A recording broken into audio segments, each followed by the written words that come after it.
ice. And thanks to this brutal winter, Lake Erie will be almost completely iced over by next week. 13 ABC's Christine Long is live in Luna Pier along Lake Erie, where at least some people are enjoying the bitterly cold weather. Christine?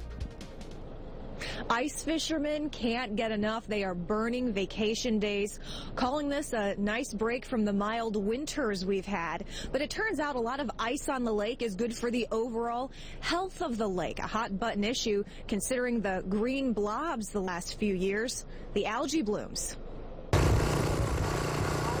Somewhere on Lake Erie between Catawba Island and Put-in-Bay sits a village of shanties. There might have fish on over. Inside this one, huddled around a heater, fruit farmers are fishing. This is the first good, what I'd say, old-fashioned winter we've had in quite a while. The ice out here, more than a mile offshore, is 8 inches thick. Some areas reach more than a foot.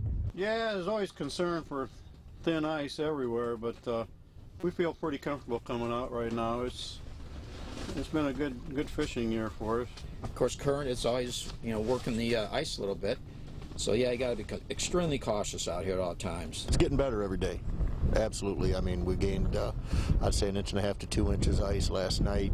Jay Kinchy just came in on his four-wheeler from his spot about 3 miles offshore. He says the wind is brutal, but The last couple of years, we haven't been able to get out here, so we're burning vacation days to get out to do this and fish as much as we can. By early next week, ice is expected to cover 97% of Lake Erie. A winter like this could help lake levels. Heavy, widespread ice, according to environmental experts, prevents evaporation of water and could help lake levels rebound from their decade drop. But a lot depends on the snowpack on the upper Great Lakes. If there's a thick snowpack up there, that will melt all through the spring and it'll feed the lakes and improve our lake levels here. These happy fishermen are simply ready for another relaxing week on the water in its solid, bitterly cold form. I haven't caught anything yet, but we're out here trying. That's the main thing. Can't catch them sitting at home. That's for sure.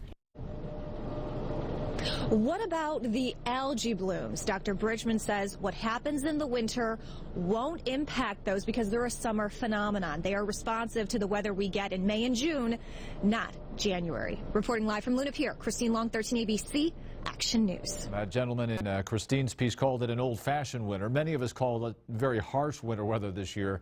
Among the